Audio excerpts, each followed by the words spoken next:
Okay, so AI art was very clearly specifically designed to replace digital artists straight up, but instead it's actually forcing us all to evolve in ways that AI just can't touch. Imperfections are intentionally being placed into our work now, and it's now becoming the new front line to fight against this machine-generated garbage. Let's get into it, folks. Shoutouts to Creative Blog for the article. Before we get into this though, I would politely ask that you guys like and subscribe if you're sick and tired of AI seeping into everything that you love. Here on this channel, I like to cover this stuff every single day to an obnoxious extent, I will admit. So if you guys hate AI just as much as I do, be sure to stick around. The backlash against AI art is real and visceral, but human artists can be caught in the crossfire for having stuff that looks like AI. Glossy, hyper-detailed, suspiciously perfect images do have the whiff of AI, but they can also be made by a human because, well, for many years, that was a standard some digital artists wanted to meet. The AI art backlash is actually creating a moment for reflection and opportunity to try new things, because the techniques that are starting to feel interesting again are the things that digital artists spent years trying to get rid of, such as visible brush marks, rough edges, paper grain, wobbly lines, color that's a little messy and abstract.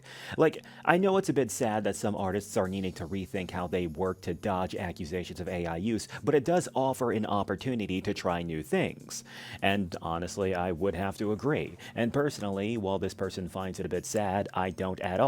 While we are all creators here, at the end of the day, we are still creatures of nature. And as time passes, we all have to adapt to something at some point. And this just is another one of those things. Maybe that's where digital art is heading next. Not backwards, and certainly not abandoning the technology, but remembering that the looser, raw bit of a painting is often the bit you actually remember and keep coming back to studying, because you can see the human process in each stroke, line, color palette, and mistake. I'm not reading this entire article. It's a whole bunch of stuff that's advertising all types of different artistic methods, but you can read that for yourself if you want. What I want to focus on is the point that I'm trying to make in this video, and the point is this. Look, the AI debate, argument, war thing is not slowing down. It basically all originated when AI originally polluted art before anything, and obviously that means it's not going to end anytime soon as it continues to seep into even more media ecosystems like movies, gaming, and more. For pretty much years at this point, AI bros have constantly been saying on and on and on about how AI is eventually going to replace artists, which is great, so I don't have to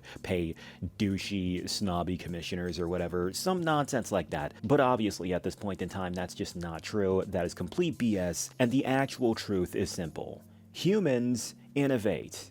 Machines imitate, okay? That is just the way of things. And the more AI desperately tries to dominate actually creative spaces for creative people, the more artists are going to find new ways to push back. And honestly, I actually think that this is pretty cool. Like, I'm kind of glad AI is seeping into art and is forcing people into thinking of new creative ways to make their work look more unique. So yeah, that's what I think about all this. But yeah, what are your thoughts? Whatever it is, be sure to let me know in the comments section. But past that, that's gonna wrap this one up. This is Jack Talks Back, signing out. You guys have a good one.